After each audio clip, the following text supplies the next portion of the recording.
What's up, Buck Squad? I'm your host, Jaron Spor. I'm going to tell you why this Sunday is a must-win. I'm James Yarcho. I'm going to tell you why there should be some optimism that Jamel Dean is on the field. And I'm Ryan Lavoie, and I'm going to tell you why this Rams game is a pivotal moment for the Buccaneers defense. Hey, Tampa Bay, it's the Buccaneers squad. Everything Tampa Bay Buccaneers every week. Breaking down all the big hits and game-changing plays from the heart of the Sunshine State, the way only the Locked On Podcast Network can. With a touch of the Buccaneer way, the Buccaneer Squad Show starts now. What's up, everybody? As I mentioned, I'm Jaron Spor. Today's episode is brought to you by FanDuel. Right now, new customers can bet just $5. And if your bet wins, you'll get $300 in bonus bets to use across the app. We've got our weekday show for you today. We're going to preview the Bucs and the Rams. We're going to talk about the injury report. Then we're going to talk about around the NFL, tell you who you should be rooting against for this weekend. And then we'll, of course, end with our score predictions at the end of the show. But first, James, let's start with you. What are you looking forward to in this matchup between the Bucs and the Rams? It's kind of that stressful spot, right? You know, it's a top team in the NFC. It's a primetime game, which the Bucs finally got that, curse off their back earlier this year, but then they completely crapped the bed against Detroit. But I'm really looking forward to seeing if and how this Bucs defense bounces back, because they've been absolutely gashed 2 games in a row. Now, obviously, the Patriots game wasn't nearly as bad as the Buffalo game, but this is still a team that is giving up massive plays in the run and the pass game. They seem to be missing something here. They were so good and so dominant all season long going into that bye week, and to come out of the bye week and you're giving up more 40+ yard plays than you have like the last 3 years combined. You are unable to get off the field on third downs. You're still getting the takeaways, which is nice. But now you're not getting to the quarterback anymore. And I realize Josh Allen is an incredibly difficult quarterback to bring down. He's he's arguably the best, if not the second best in the league at extending plays, moving the pocket, and continuing to push the offense with his legs. So you're facing the polar opposite of that this week. You're facing Matthew Stafford, who is a statue. So can they get the pass rush going? Can they get the coverage where it needs to be and continue to get these takeaways? Because this Rams offense is no joke. And if the Bucs are going to pull off an upset, it has to be on the shoulders of the defense, not completely blowing it again. And to your point, James, I mean, this Bucs defense now 12th in the NFL in sacks with 26. There was a time earlier this year where it was in the top 5 and much higher. Now, again, I know that Hassan Reddick was not a big part of that per se, but his presence can still mean something. And we know that Todd Bowles, again, as I said on the Sunday show, is known for blitz packaging and known for being able to give you a variety of looks defensively. But this is where it troubles Tampa to not have the element of a true great pass rusher, because when you have to blitz, it's such a luxury in the league when you can only bring 4 and still get pressure.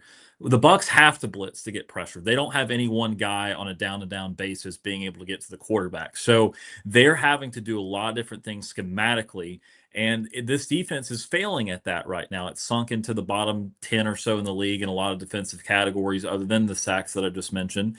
And I think that when you're looking at a week where there's now another injury or two to possibly concern ourselves with on that defense, it's now more than ever that they've got to find some way to get consistent pressure on the passer. And when it comes to Matthew Stafford, as you mentioned, obviously there's not going to be the dual threat part of Stafford's game, but this guy has been as prolific as it comes this year in the National Football League. And you couple that with a couple of great wide receivers that they have on the edge.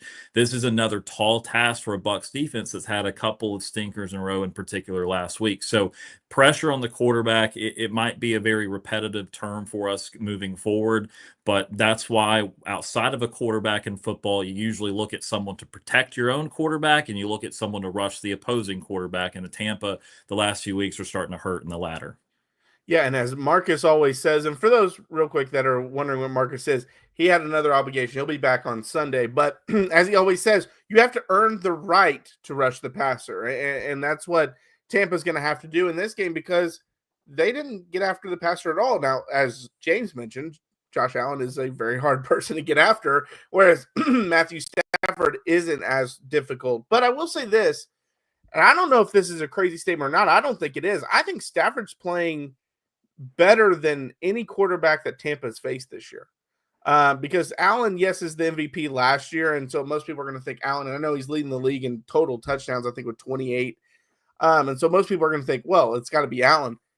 I think Stafford has got to be the front runner for the MVP right now. I mean, he's playing some great football, and so that's why this is such a key game for the defense, because we've seen the defense really struggle early in the year. Then they hit a stride where they played really good football, and then all those kind of demons resurfaced this past Sunday. And so if they have another struggled performance, because of all the injuries offensively, I just don't know they can go shot for shot with teams anymore until they start getting some guys back, which we'll talk in the next segment. Maybe they are, but until that starts happening, I don't think they can get into these shootouts and win. They can get in shootouts like we saw with the Bills, or like through about 3 quarters, but then they're going to kind of tail off in the fourth because they just don't have the depth to continue that. Yeah, it's to your point, Matthew Stafford, 27 touchdowns, 2 interceptions on the season. But against the Todd Bowles era Buccaneers going back to 2019 when Bruce Arians is head coach, 1-2 against the Buccaneers. That one win came in that playoff game that the Bucs almost made the comeback. So he has had his struggles against a Todd Bowles-led defense. But if the Bucs are going to win this game, the key in this one is going to be to keep the ball out of that dude's hands, right? Mm-hmm. If you're facing an MVP caliber quarterback with his weapons, you have Puka, you have the first ever goal line wide receiver in NFL history, which is basically what Devontae Adams is. They don't have a goal line running back. They have Devontae Adams. I've never seen a dude with more 1-yard touchdown catches ever. But you have to keep the ball out of his hands. And that was something that the Bucs offense tried to do well against Buffalo, and I think they exceeded to a certain extent by running the ball so effectively. But you're talking about a defense in the Rams that are 7th in yards per play allowed. They're 7th in yards per rush allowed. They are 8th in interceptions per pass attempt. They are 5th in third down conversion rate allowed. So this is a staunch defense. I had a note written down somewhere over here. Over this 5-game win streak of theirs, they're allowing 13 points a game and have 11 takeaways. That's more than 2 per game. So the key in this one, and I know we're going to talk about injuries in a little bit, but Sean Tucker's got to be the dude again, guys. Yeah. You have to feed Sean Tucker endlessly in this game, and that's no slight to Rashad. He's still been good, but he hasn't been as good as Sean Tucker. It's almost a replay of last year. Rashad was fine, but Bucky was better. Rashad has been fine this year, but Tuck has been better. So even if Bucky Irving plays, it needs to be the Buck and Tuck show, not Bucky and Rashad. Mm-hmm. And I think the Bucs attempted a version of that last week with Buffalo. The problem was the explosive plays they gave up defensively completely foiled the ball control offense that they had for the most part, because as we've been talking about, again, Sean Tucker obviously showed us why he deserves more opportunities and touches than Rachaad White. Rachaad White has plenty of nice uses in the passing game and blocking in pass pro. There's other things that he can do pretty well, but Sean Tucker has a little bit more value down to down. And so when you're looking at game planning for the week, the idea is to try to do a lot of the things you did offensively last week and be this methodical offensive unit that's still missing your top pass catching options. I don't know the status of Chris Godwin for a fact, but I know we'll talk about it later. But the idea is that you're still going to have probably a better bet of running the football successfully on a down-to-down basis than be just straight drop back passing if you still don't have these pass catchers, and if your offensive line, although it's guards, not tackles that have been out, if your offensive line is still not going to return Ben Bredeson and be up to full strength for what they can do. So I think that it starts with complementary football. They failed in that department last week. They did have the offense that they needed in a lot of ways, but they did not have good special teams. They were awful on kick coverage, as bad as you can do without giving up a touchdown. And then obviously defensively, they just gave up way too many explosive plays for the second week in a row. So if if you can copy and paste your offensive game plan and get better complementary football out of your special teams and not give up those explosive plays, then you're going to have a better chance at that game plan. Because again, I don't think that what they did offensively was bad at all. They won the time possession battle. They did a great job with the interior blocking. It's just that when your defense is giving up 50-yard plays, it doesn't matter if you held the ball for 5, 6, 7 minutes on your last drive. I mean, maybe you can take advantage of a tired defense on their end, but obviously they're not having any problems by having to sit and getting your defense rest is not helping you. Yeah, and I'm I don't know glad if James they've played complimentary football. I don't know if they've played complimentary football one time all season. Yeah, it's been a running theme on the main show that, you know, when the offense is good, the defense is bad. When the defense is good, the offense is bad. When both happen to be playing well at the same time, like they did in the first quarter against Buffalo, now special teams is a complete and utter disaster, and it's giving Josh Allen 50-yard field. So yeah, just once. Can just one time we see the Bucs play well in all three phases together? And Jaron, I'm sorry to cut you off, but I had to jump in on that. Yeah, no, for sure. I was gonna say, because I'm glad you brought up turnovers, James. The Rams are such a weird team if you've looked at their turnovers, because they turn people over a ton. They also turn it over themselves a lot. And the weird thing is as you mentioned, it's not Stafford. He has 2 interceptions all season. But I was looking at their defense. They have forced multiple turnovers 6 out of 10 times this year, out of 10 games this year. So they're going to turn you over a lot. And so Baker's going to have to take care of the ball. The running backs are going to have to take care of the ball. Because several of those are 3 turnover, and then they have even a 4 turnover game, which was obviously this last weekend against Seattle. But offensively, they've turned it over in every single game but 3. Which, again, is weird because Stafford has 2 interceptions all season. So that means they're prone to the fumble and things like that. And so when we've seen – now, it didn't end up happening this past weekend, but when we've seen Tampa have success, it's usually they're turning people over defensively, and that's why they've had their most success defensively. Now, they turned it over, obviously, the Bills this past weekend, and it still didn't matter. But the Rams are a team that can turn it over, and then that can give you some momentum offensively and then help you kind of get out to a decent lead and get a win here. But they, on the other hand, are going to have to take care of it because the Rams are going to be coming, punching at the ball, grabbing at the ball. Baker hasn't really struggled with turnovers, obviously, this year, but he's had turnover issues in years past. And so he's going to have to make sure he is very careful on the windows he's throwing into. Yeah, and while Stafford has protected the ball when throwing it, he's fumbled 5 times. Mm-hmm. So, this is a guy that's been sacked in every game except for 2. So that's ripe for the taking there, which is why, and I realize on my live reaction show, I blamed Yaya Diaby in coverage for that Tyrell Shavers bomb touchdown. Turns out upon further review, that's on me. Morrison moved too far inside, and Morrison's my guy, and he needs to step up in a big way so I don't look like a moron.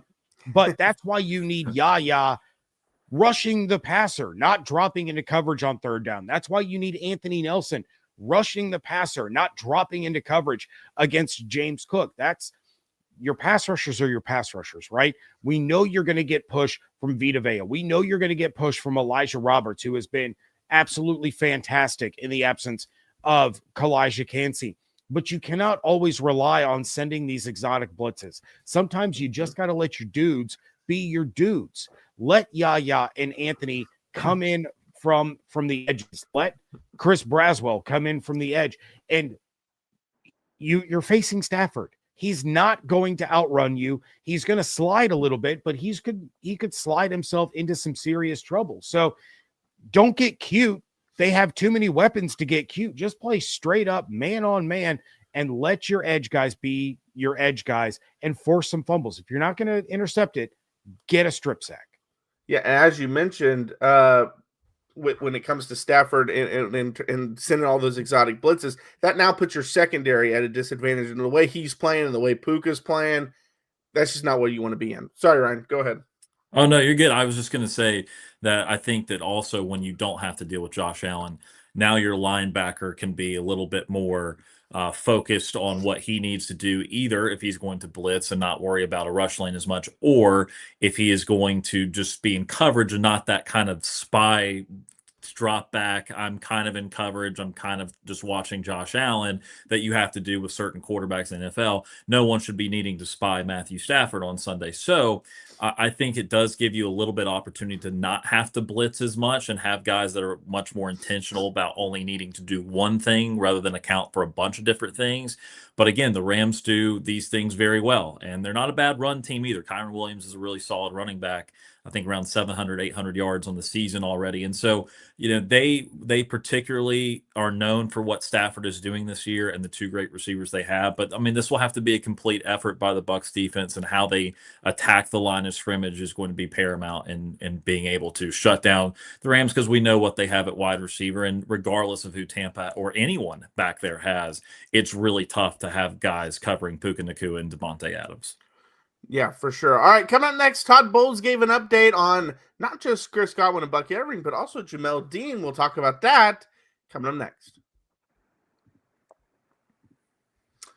Well, the NBA is back, and there's no better place to get on the action than FanDuel, the official sports betting partner of the NBA. Even if you missed the start of the game or want to ride the hot hand, FanDuel has live bets on everything from who will score next to fourth quarter comebacks. Plus, you can even combine your live bets into a same-game parlay for a shot at a bigger payout. It keeps every game exciting, especially when your team's making that late push. Right now, FanDuel is giving new customers $300 in bonus bets when your first $5 bet wins. So head to FanDuel.com to sign up and play your game with FanDuel, the official sports betting partner of the NBA. All right, Bucs Squad, we're back with another segment. We got to talk about the injury update because Todd Bowles talked about Bucky Irving and also Chris Godwin. He said they'll get worked in more, get more reps, and then we'll kind of evaluate them as the week goes on.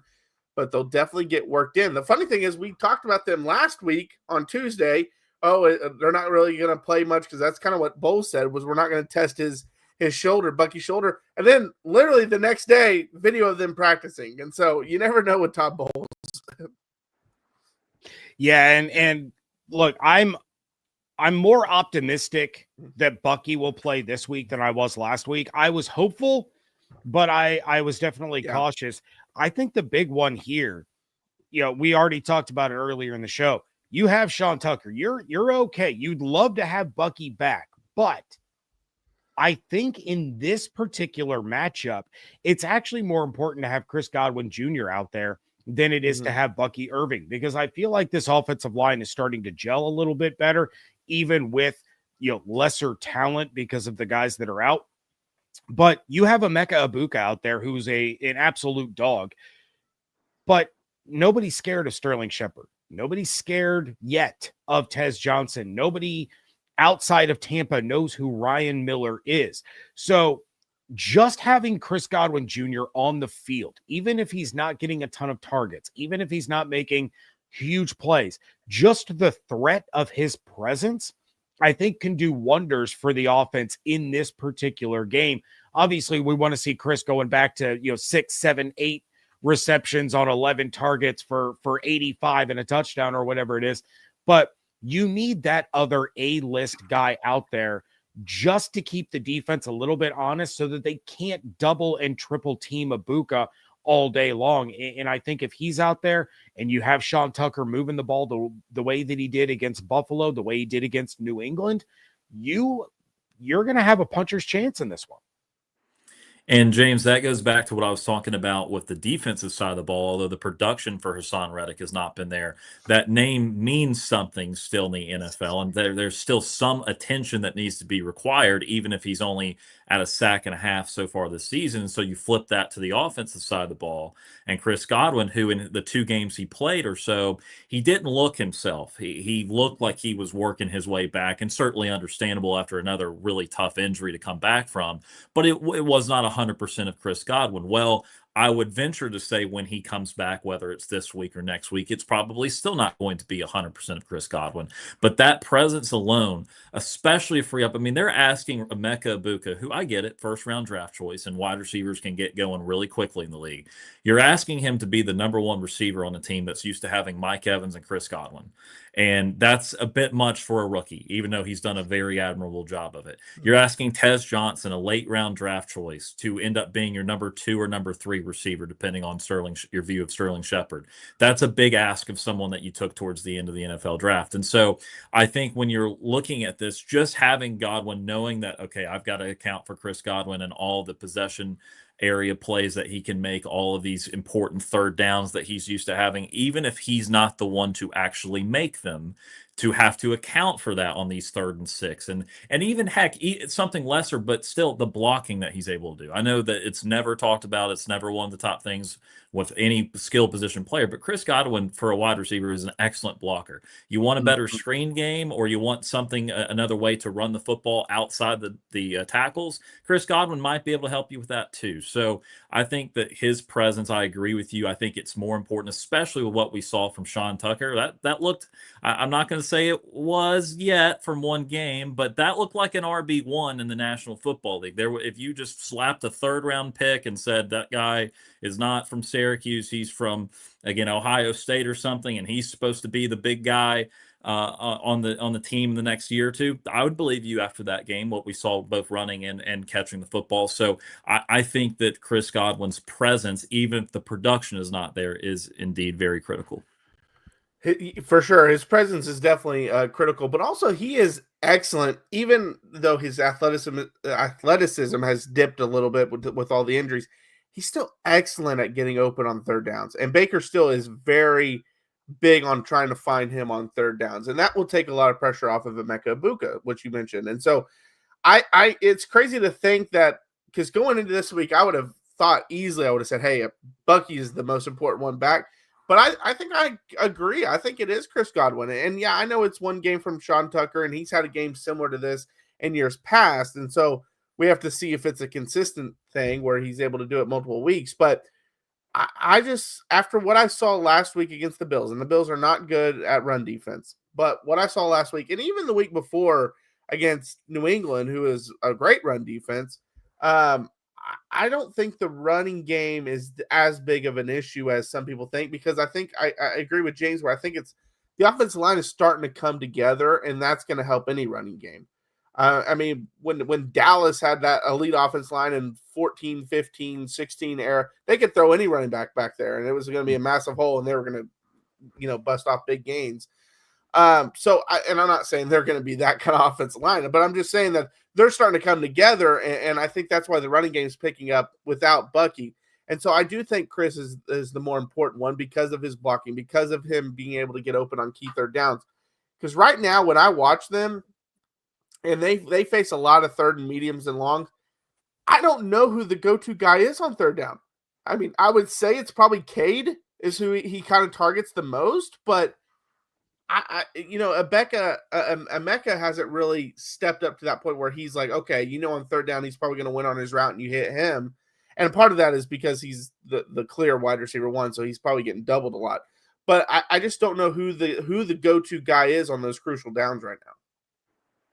Well, and I think what you're missing there, obviously everybody misses Mike, right? Mm-hmm. He's a first ballot Hall of Fame player.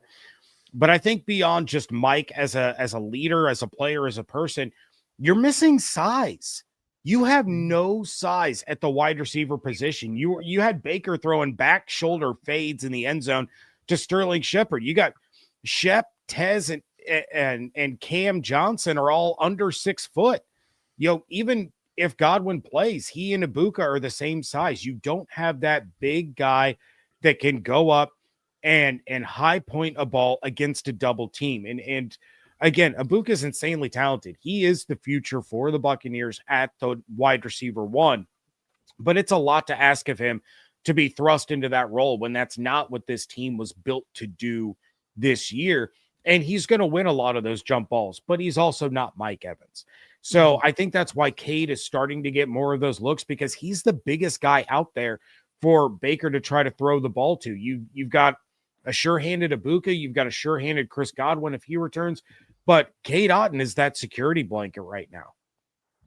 And that's why you look at tight ends on third downs when you're a little unsure of yourself, because it seems oversimplified. But do I trust the 5'10", 175 guy in traffic, or the 6'3", 240 guy in traffic that can kind of box out someone as if it were a little basketball? And so, I think, and that's the thing too with Cade Otton is Cade Otton is a decent tight end. But the Bucs are the only team in the league without a tight end touchdown this season, which tells you that whether they have tried and done their due diligence on scoring with him, it's not happened. And so those are the areas of the field too. We can also talk about red zone, where when you don't have that size, okay, well, I'm not throwing a fade at Sterling Shepard or Tess Johnson. Emeka Ibuka has little nuances that he'll still need to learn in the National Football League to be the best version of himself. That's when Mike Evans could be 40, and I know he's not going to play till he's 40, but he could be 40 and he catch a lob in the end zone because he knows exactly how to set up a defensive back. And so that's the things that you're missing with Ibuka that in year 2, year 3, year 4, he'll be really good at. But that's why on third down, they've not had a lot of success with him. They've had a lot of missed connections when they have gone his way, especially once Evans went out of the lineup.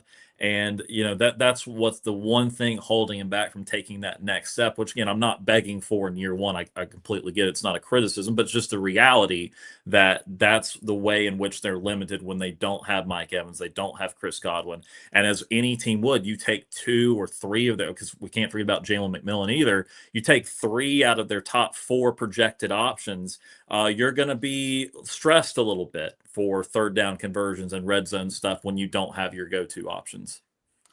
Well, and you mentioned that Emeka hasn't learned some of those nuances. The receiving group as a whole is so young. A lot of them haven't learned those nuances. Yeah. Like Sterling knows them, obviously, but he's smaller and he's older. He doesn't have the same burst and things, and he's had some major injuries in his career. But Tez Johnson, like a lot of them don't know those little nuances and how to, set up a defender and get open more, because in college you're getting schemed wide open so much. Whereas in the NFL, yes, that happens some, but sometimes you just got to win on a third down or in the red zone. And that takes some learning and just some getting used to. I remember just playing basketball, some of the nuances I would learn from the senior players, going for an offensive rebound. One of them told me, like, if you put your hand barely in their back, as soon as they jump, they'll go flying forward and you'll never get called for an over the back because they can't see it. So I started doing that and I started getting all these offensive rebounds. I was like, hey, it works. But that's stuff you kind of learn from playing and learning from the older guys and stuff like that. And so, yeah, Emeka's got to learn it, but Tez Johnson's got to learn it. I mean, there's just not a lot of experience out there. And so they are relying on Cade Otton to kind of be that guy. And as you mentioned, Ryan, he doesn't have a touchdown this year. No, none of the tight ends have a touchdown this year.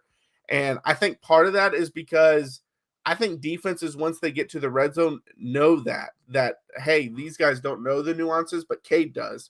So we need to make sure Cade doesn't get open here. And I think they're kind of focusing in on him a little more and taking him away. Well, and real quick, before we move on, I do want to talk about Jamel Dean because Todd Bowles did bring up Dean and he left the game early against Buffalo with that hip injury, but Bowles said he's got a hip flexor strain right now. He's day to day. He's getting more tests run. We'll see later on this week. So the fact that it's a flexor strain gives me a little bit of hope that he might be able to play in this one. And maybe you're not playing him the snaps that he normally plays. He's been rotating with Benjamin Morrison all season anyway. But if I'm Todd Bowles and I know Dean is limited, but able to go on the field, he is in my red zone package. Mm-hmm. I need Jamel Dean on the field to cover Devontae Adams in the red zone. You're already going to have a tall task with Puka Nacua. Zion McCollum has been okay. He hasn't been great. He hasn't been flashy this year. Benjamin Morrison, again, not living up to my expectations, but I think he's getting better the more reps that he has. But inside that red zone, especially inside the 10 zone, the ball's going to Devontae Adams. There is not a corner in the NFL who has allowed a lower passer rating in the NFL than Jamel Dean. I need him in that situation. You can have Morrison, Izzian, Vildor, whoever else you want between the 20s. in the red zone, I need Dean on the field. And I'm optimistic that he might be able to go, given what the injury status is. Yeah, that would obviously be huge. Does sound like he's going to go. I feel confident, as we've talked about, that Bucky will go, just because with Bowles saying last week we need to test the shoulder, and then him practicing all week, that kind of lets me know that he was probably testing it that whole week. So I'd be kind of shocked if he doesn't play. Chris is the biggest question mark, in my opinion. But it was good seeing him also on the field last week. So we'll see how he's handling all that. All right, coming up next, we're going to go around the NFL, talk about some games, tell you who you should be rooting against. Don't go anywhere. Today's show is brought to you by our friends over there at Peloton. Look, folks, it's time to break through the busiest time of the year with a brand new Peloton cross-training Tread Plus that's powered by Peloton IQ. It's Peloton's most elevated technology and equipment yet that gives you real-time guidance, and it gives you endless ways to move, whether you want to work out by yourself or if you want to work out with your favorite instructor, like my personal favorite, Alex Toussaint. He always gets me fired up to tackle the day. And the thing I like about Peloton, it helps me achieve more in less times. They have features that help you plan, stay motivated, track your progress, and Peloton IQ also provides personalized workout plans and recommendations. That's something that I use right now during the busiest time of the year covering the NFL. They plan my workouts for me based on my mood, my vibe, and also my favorite instructors. So make sure you check it out and use it, because it also helps you correct your form in real time, and it maximizes your reps. It counts your reps so that you can do it smarter, safer, and more efficient. Let yourself run, lift, flex, push, and go. Explore the new Peloton cross-training Tread Plus at onepeloton.com. All right, we're back with another segment of our Buck Squad show. Let's get into around the NFL. One thing that we talked about why this game is so important. Yes, you're still fighting for seeding places. You're also still fighting for the division, because Carolina's right behind you, and they have a tough game against the San Francisco 49ers this weekend. Obviously, root for the 49ers to win that game. But if you're able to win this game for Tampa, and Carolina is able to lose that game, you're sitting in a good spot, because I think Atlanta is out, and obviously we know New Orleans is out. Yeah, and Ryan, I'll defer to you to kick this one off. Sure. Yeah, look, I think that first and foremost for the Bucs, and unfortunately these two games were both losses. I agreed with you guys when you said a couple weeks ago the most important of the three was the Rams game, because obviously Tampa would hold the tiebreaker head-to-head on any of the NFC West potential options. So that would be valuable, but that's also assuming if the Bucs can go on a big win streak after this. They can't drop any of those surprising games to the teams like Arizona, New Orleans, and even Atlanta now, who's going to be having Kirk Cousins in that game on Thursday night in Tampa. And so, look, this Carolina team, I mentioned this on Sunday, the NFC West and the teams that the Bucs and Panthers play have a lot to say about this. And the Bucs have already beaten Seattle, obviously, in a thriller, high-scoring game there. They were able to beat the 49ers in Tampa. Well, you just mentioned Monday night for Carolina. They've got San Francisco. Then they have the Rams. They have a bye week. Then they've got Saints, Bucs, and then they've got the Seahawks in between those two Bucs games. So they've still got to go through this NFC West ringer, whereas Tampa is 2/3 of the way through and then still going to play the Cardinals in a couple of weeks also. So I think that when you're looking at this, it's uncomfortable, because Tampa could very well be down tied with Carolina after Sunday night, since that's a Monday night game for the Panthers and 49ers.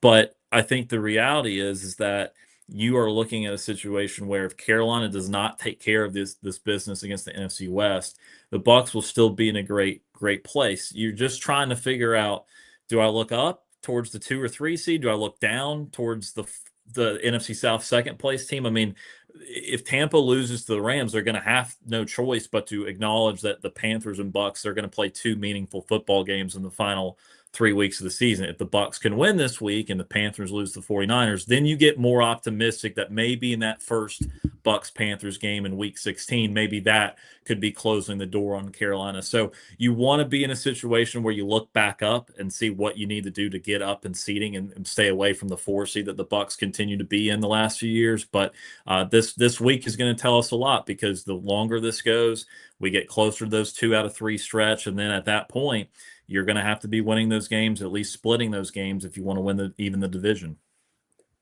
Yeah, it's definitely more interesting than I think a lot of people expected it to be. Now, when we did our divisional preview, Ross Jackson of Locked On Saints and I, we picked the Panthers to finish second in this division. We felt that they were on the rise, that they were a better team than Atlanta was going to be.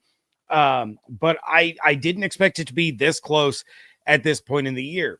Now, on the flip side, maybe this Bucs team, I don't know, call me a glass half full kind of guy. Maybe the Bucs like to go on these midseason lulls and these losing streaks because they're the kind of team that needs that back against the wall feeling where they're an animal backed into a corner and they got to fight their way out. Probably not. They would probably rather be sitting at 8-2, 9-2 right now. But you take a look at Ryan, you laid it out perfectly. The Bucs have the much easier path here. So yeah, it looks like if the Bucs lose to the Rams and the Niners get a road upset against a Brock Purdy-led 49ers team now, that all of a sudden the power dynamic shifts. But they still have to go through that gauntlet against Seattle and against the Rams, whereas the Bucs get the Cardinals, they get the Dolphins, they get the Saints again. So I'm not going to panic by any means if the Bucs lose and the Panthers win. I think it's far from panic time for the Bucs. And I know there's the sky is falling crowd, there's the fire bowls crowd, there's the typical overreactions. But when you take a look at the way the NFC shapes up and the way the schedule is this week, when I take a look around the NFL, because we're gonna have nothing but time to kill until 8:20. If I'm a Bucs fan, I'm rooting for Pittsburgh. I know it's a long shot, but I'm rooting for Pittsburgh because right now Chicago's the 3 seed. So, and you're game and a half behind them, or no, you're a full game back of them. So you want them to lose. I'm rooting for the Giants. Now, the Giants travel to Detroit. And again, we're talking a long shot, but Jameis Winston does some magical things, everybody. It turns out that the Panthers beat the Niners, and then they beat the Seahawks, and they beat the Rams, and they split with the Bucs, and you're fighting for a wild card spot. You're currently tied with the Lions, but you lose the tiebreaker. You want to see them rack up a couple of losses. Then the other big one that I'm looking at is Minnesota and Green Bay. I'm rooting for Minnesota in that one. Again, create a little bit of wiggle room there. Should there be a tiebreaker scenario with the Packers, because they have that tie this year with the Cowboys, that actually helps their win percentage compared to the Bucs. So if they win the same number of games, Packers have a better winning percentage. So those are the ones that I'm kind of keeping an eye on in the early slate. There's really nothing interesting to me in the late slate. I certainly do not want to waste my time watching the Falcons and Saints. That one, I guess you could root for both teams to lose. I'll root for my fantasy. Well, Yeah. I would say I'll root for my fantasy team, but Drake London's hurt. Oh, true. Yeah.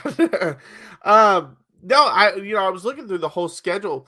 This is actually a really big week for Tampa, in my opinion. Like, if they're able to obviously beat the Rams, because the Rams and the Eagles are tied at the top at 8-2. Well, the Eagles play Dallas, and that's a big rivalry that, Dallas almost beat them the first game of the year. I mean, anything can happen in that game, and that one's at Dallas, I believe. Spitting incident part 1. Yeah, spitting incident part 1, which we talked about on Sunday about the spitting extravaganza or whatever you want to call it. But that one's at Dallas, and Dallas obviously made some moves. They looked good on Monday night, but that was against the Raiders. So we'll see what that game, what happens with that game. Bears play the Steelers. The Bears right now are the 3 seed over Tampa. Like, there could be a lot of movement this weekend, and if Tampa's able to win, they're sitting really pretty head into their easy portion of their nothing's easy in the NFL, but easier portion than what they've been playing. And so I think that's another reason why this is a must win. It's not just a must win because you kind of need the confidence to get back on track and beat a good team. But it's also a must win because I think a lot of these teams that are ahead of them, or at least close with them, I think a lot of them are going to go down this week. I really do. And look, I think that it's important too. You talked about both the Eagles, but then the NFC North crowd, because it could be just about anyone other than the Vikings. Same dynamic as out west, where there's 3 teams still very much involved as we hit the back half of the season. I think it's hard to see the Eagles get down to 5 overall losses at this point, because the only way the Bucs pass them since they lost straight up is that they're going to have a better record, and the Eagles are going to win the NFC East. So that, I think that ship is sailing on Tampa. But the NFC North and what happens in the West with all the tough games they'll play against each other, those are more doable, and especially out West, since Tampa is going to have the opportunity to have the tiebreaker on no matter who the West champion is. So the NFC North and the games that James mentioned, with Chicago, you're kind of rooting on a weekly basis against, if you're trying to get out of the 4 seed, against Chicago, against Detroit, against Green Bay, anyone in that NFC North. So I guess you'd be pro Vikings whenever the Vikings are going to play divisional games against those teams. So I think that, again, that's where it goes into the Bucs trying to seek progress, because the last few seasons, you're right, they have this mid-season swoon, and then it's hurry up and make sure you win the division at the end of the year. You got to win 4 out of 5, three in a row, something like that, to win the division. I think the frustration is, can you get to that next level where you're not looking down with 3, 4, 5 games left, and you are looking up and you are getting to root against these other top teams, because it will mean something for your seeding. So that's where I think this game comes into play, because this is the moment where I think Tampa either goes and they can look up and say, we could still get to the 2 or the 3 seed, or they look down and they say, all right, well, it's going to probably be the 4 seed, so let's make sure we take care of our NFC South business. Yeah, and really the last thing that I want to see Tampa have to do, that they apparently do every year, is I don't want to see them have the prime time playoff game, right? You want to see them climb up, not just because it's going to help have, potentially have more than one home playoff game, but I feel like it's the unwritten rule of the NFL. The 4-5 NFC game is the Monday night game. And then the 3-6 is the Sunday night game. And that's all the Bucs have been playing. And I think it puts those teams at a severe disadvantage, especially when they move on. Correct me if I'm wrong, but we haven't had a winner of the Monday night playoff game win in the second round yet, right? They're 0 for, since that inception, which Monday night football playoff is the dumbest thing of all time. But, you want to see them go up against the best that the conference has to offer. You want to show the NFL world that, like, look, we may have been down. We may be missing 75% of our, top receivers. We're missing a stud running back. We're missing a stud defensive lineman. We're missing an edge rusher. We're missing 2 starting offensive linemen, but we can hang with the Rams. They already showed that they can hang with the Eagles. They gave them a huge head start, but still hung in there. They got shellacked by the Lions, but they beat the Niners. They beat the Seahawks. They beat these other playoff teams. So you need to go into this team's house, who's sitting as the 2 seed, who's sitting atop the NFC West, and say, you know what? I don't care who we're missing. We got Baker. We have this defense. We're going to make some plays, and we're going to put everyone on notice on a national stage, which the Bucs just seem to really struggle being able to do. Yeah, they do. And I'm glad you brought up the Monday night and the Sunday night playoff game, because I'm tired of seeing Tampa on that as well. And especially because, they're winning it, but then they're losing the next week. And I think the Monday night one is dumb, like you mentioned, because it puts that team at a disadvantage for the next week.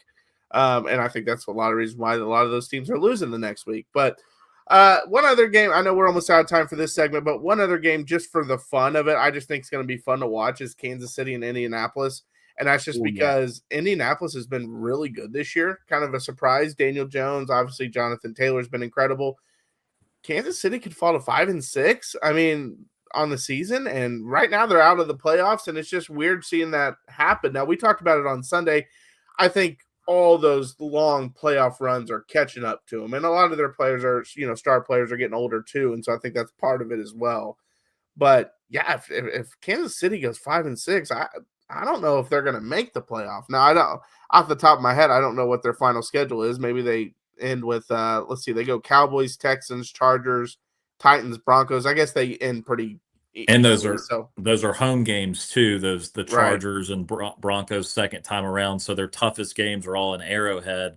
And so I think that to piggyback off your point, at 5-6, I would certainly write them off for the division at that point. Right. Still would be in play though to win 5 of 6, maybe all 6, and still come back and get a wild card. And if you're an AFC team the past 6 or 7 seasons, you're measuring yourself against the Kansas City Chiefs. And so for the Colts, who are new to the party here, it doesn't matter to me that the Chiefs are 5-5. You go and try to help knock out the Chiefs. I mean, the AFC would love you if you could help knock them out of the playoff picture. But I think that you are still measuring yourself to some degree against Kansas City. Yes, they've been dropping these close games this year, but all right, Indianapolis still has to prove that they can win these games for the first time with Daniel Jones at quarterback. Yeah, I think Lamar Jackson and Josh Allen would take big sighs of relief if they didn't see Kansas City in the postseason, and they probably could finally get over the hump and get into a Super Bowl. But all right, coming next, we're going to give our score predictions, and if there's some time, maybe we'll do a little Q&A. I know I've seen a ton of questions. There was one really good one that maybe we can talk about after our score predictions as well. But don't go anywhere.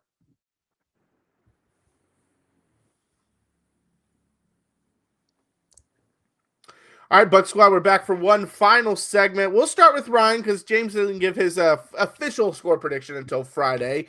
But what are some keys and what's your score prediction? So I mentioned in the open, this is a pretty big turning point moment for the Bucs defense. The Bucs defense has had some successes this year. It's not been 10 games plus a failure, but the last couple of weeks have gone downhill against really quality offenses. And if the Bucs, I mentioned the last segment, taking the next step, right? Like you've been happy to win the NFC South. You have not fallen apart after the retirement of Tom Brady. You found Baker Mayfield to be your franchise guy, and you've kept this team more than afloat at times. But it is a wonder, can you really make yourself among the elite in the NFC? Well, this is the time where you need to start to prove you can do that. We all understand the context of the injuries, and the Bucs, unfortunately, are never going to play a single game with their full offensive line that they intended. They are still hoping they can find a game where they get all their wide receivers together, and they're never going to have, or they're not going to have Kalijah Kancey back this year. So we understand the context of that, but this team is what it is. Everyone has something to worry about injury-wise. And when you go to the Rams, a team that, again, 8-2, as you mentioned earlier, a great passing attack, really a great offense as a whole, this is a litmus test for the Bucs defense. Can you rally from what was, quite frankly, an embarrassing performance in Buffalo? I get Josh Allen's great, and it's awesome. You turned him/them over 3 times and still gave up 44 points. Mm-hmm. And so you have to rally and have a much better output. And then my offensive key for the game is, again, what can you do in terms of if Chris Godwin's not able to go, and it's about a kind of a game of ifs here. If he's not able to go, how similar can your success on the ground look last week? How similar can that game plan look? Can you control the ball? Can you control the tempo? And again, give the Bucs defense another shot at not having to be on the field a ton and see if they can do a better job with limiting big plays. So unfortunately, I think that the Bucs are still just a little bit short of that elite tier. I really wish that they could take that next step, but with what we've seen out of the bye week, especially, a great opportunity to get together, figure out a few things, and come out of the bye strong. They've fallen just short of that mark. I think they put up a great fight, but I think we're still looking at a situation where the Bucs defense is probably one defensive stop short. I'm going something like LA 31, Tampa 24. Yeah, and I agree with pretty much everything you just said. And I go back to the keys that we laid out for the Buffalo game. You have to run the ball effectively so that you control the clock and you control the tempo. They did that against Buffalo. They won the time of possession. They rushed for over 200 yards. They held Buffalo to below 100 yards rushing. So you accomplish that. You have to win the turnover battle, which they accomplished that. But for this one, this has to be, without question, the first time we have seen a complete game by this entire team if they are going to pull off this upset. And there's going to be opportunities for Emeka Egbuka out there. I mentioned it last week. It didn't come to fruition. But again, Egbuka has been at his best against zone coverage this year. The Los Angeles Rams play zone coverage the 4th highest percent of any defense in the NFL. So there will be chances out there. It's going to be on Baker. And I was critical of Baker on my post-game show, much to many people's dismay. He still doesn't look himself. I was so excited to see him taking off and using his legs. I think that's going to help. But I think the protection issues that he has dealt with all season is still speeding up that internal clock, and he's throwing the ball before he's ready to, and he's still missing some opportunities. He should have had Egbuka in the back of the end zone after that initial interception. threw it too high. He was missing open guys, had some drops that those didn't help him, but you have to be able to find your star receiver in coverage that he can exploit. But this one, again, you have to lean on Sean Tucker. You have to be able to get him going the way you did against Buffalo if you have any shot at winning this game, because this has to be an offense that does not go 3 and out, that does not give the ball back, based on an interception or a fumble or whatever. You have to have long, sustained scoring drives, or the Rams are going to eat you alive.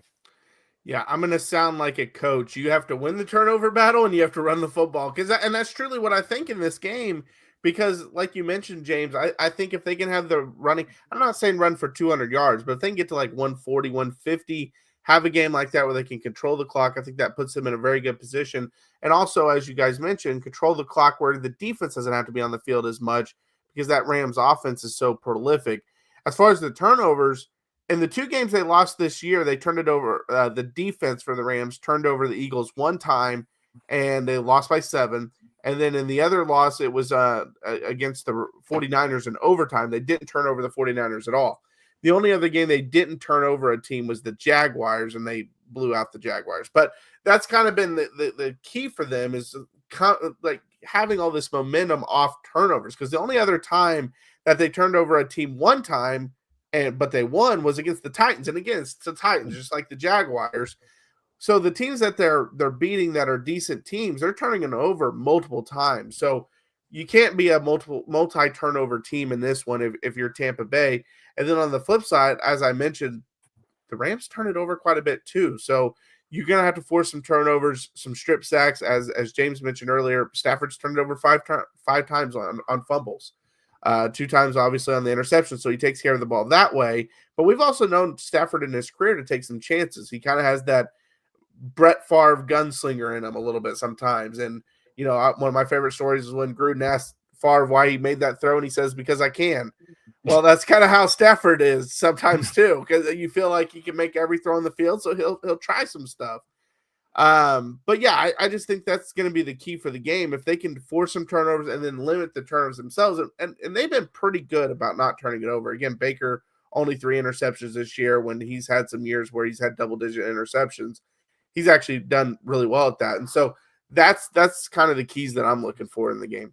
And Jaron, I'd like to add too, with what Baker is doing so far this year, it is very 2023 of him, more than 2024, more than the prolific nature of 24. And that's not too surprising, because again, he's missing his top wide receiver targets. But right now, Baker Mayfield's pace compared to 2023. 23, he was 64.3% completion percentage. He's 63.5 right now. On pace, he's on pace for 4,021 yards. In 23, he threw for 4,044 yards. And in 2023, he had 28 touchdown passes. And in 2025, he's on pace for 28 touchdown passes. So he is basically replicating the 23 season with just a little bit better ball management, because he's only pace for 5 interceptions compared to 10. So he is taking better care of the football. He's managing the situation a little bit better. But that's, again, I think a lot due to injuries, a lot due to your shuffling of offensive line, and also the fact that, again, I agree that clearly there's been something a little bit off health-wise for Baker. I'm glad he started to run again against Buffalo, so I think I don't want to label a percentage, but he's closer to 100% than he certainly was the couple of games prior. So I think that's good news. When Baker runs, it's just a galvanizing experience for the entire team, quite frankly. But Baker is having a season where he is not putting the ball in harm's way too much, so he's taking care of it. And again, pretty similar outputs to his first season in Tampa when Canales was the offensive coordinator. Yeah, and I just realized I never gave my score prediction. 27-20 Bucs. I'll go with that one. Ooh. I'm going to go with Tampa in this one. Calling for the upset. And yeah, I think there's a lot of meat that Baker has left on the bone this season, but again, we've talked about him dealing with the injury, and it's kind of affected the accuracy, the injury issues, all of that plays into it. I still think sooner than later, we're going to get that, oh man, Baker performance where he goes for 320 and 4 and really just explodes it. And maybe that's the moment that is kind of the catalyst for launching them into a streak or launching them into the postseason, but I feel like it's coming. When he's been off outside really of the Saints game, he hasn't been off by much. So I do think it's been a little bit more about the timing than it has been the injury. I think the oblique is certainly affecting him. He looked far more inaccurate against Detroit than he did against New Orleans. I think that's really when you saw the timing be off a little bit. But yeah, I love the protection of the football because that's going to have to happen against Los Angeles. Like you said, Ryan, you can't turn the ball over. Or I'm sorry, it might have been Jerry. You can't have multiple turnovers against this Rams defense. So you got to get, Tyke is going to be back there waiting on Stafford to take his Favre-esque chance. But you can't return the favor in this one. And while I don't give a score prediction, I am going to take the Rams to win this game. More than likely, right? That's the way I'm leaning, but I do feel like the Bucs can cover. I don't think this is going to be a 7-point difference. Buffalo shouldn't have been a 7-point difference. So I lean Rams to win, but I lean Bucs to cover in this one and hammer the over. Yeah, hammer the over. I feel like everything is telling me to pick the Rams, but the reason why I had to go with Bucs is because before this 3-game stretch, I just really couldn't fathom them losing all 3. And it wasn't like I knew they could because they're 3 good teams, but I was just like, Tampa's a pretty good team too. I just don't see them losing all 3. So part of me is picking them because of that reason, where I just don't see them losing 3 straight games. Now they hit those lulls and it might happen. I did want to bring up a couple questions because we only got a few minutes left. I saw someone mention that Baker's regressing, but I want to point out kind of what James and Ryan have talked about. If you look at the black and white picture, yes, he's regressing, but he's had injuries. He's had a lot of, not just himself on the offense line at the wide receiver position. I don't really notice when I watch him. I notice a little drop in his performance in terms of his mobility and stuff, although the Bills, it was much better. But I don't really notice this big regression from him personally outside of the injuries. Yeah, and I would just summarize what I just talked about with on pace for 2023. Yes, he was better in 2024 and more prolific, but 2023 was a good enough season to get him a multi-year contract to be the franchise's starting quarterback. Yeah. So I think that whereas, yes, you would love to see another explosive 40 touchdown campaign, and the way he started this year, he was pulling out every drive at every moment he had to. I think that a reality is that there is more context, his own personal health, the health of your team. I dare any quarterback in the league to have their normal stat line for a full season if a guy the caliber of Mike Evans is not in there, a guy the caliber of Chris Godwin is not in there, and you're shuffling the offensive line as about as much as anyone in the league. I think the third most offensive line combinations through the first 10 games of the season. So again, I know it feels that way from a numbers perspective compared to last year, but I think Baker is kind of proven that he is getting through a lot of this adversity pretty well. Yeah, and to your point, Ryan, I would love to see the excuses that people would make if Joe Burrow had lost Jamar Chase and T. Higgins and Yoshi Voss and Chase Brown. And it's like, there's only so much that these guys can take, right? There's only so much that they can do. So when you're losing that many top contributors to your team, you can't expect them to go out and throw for 4,540 again, because those guys are all gone. That's why I tend to give Grizz the benefit of the doubt when people start piling up on him. It's like, look, this is not the offense that he designed. This is not the offense that he was supposed to run. He's doing the best that he can with the pieces that he has. You just got to give it a little bit more time and let him start getting some of these pieces back. And we're going to start to see towards the end of the year, especially with those 2 Panthers matchups that could mean a lot, we're going to see the offense looking a lot more like it was intended to look, not the way that it has looked.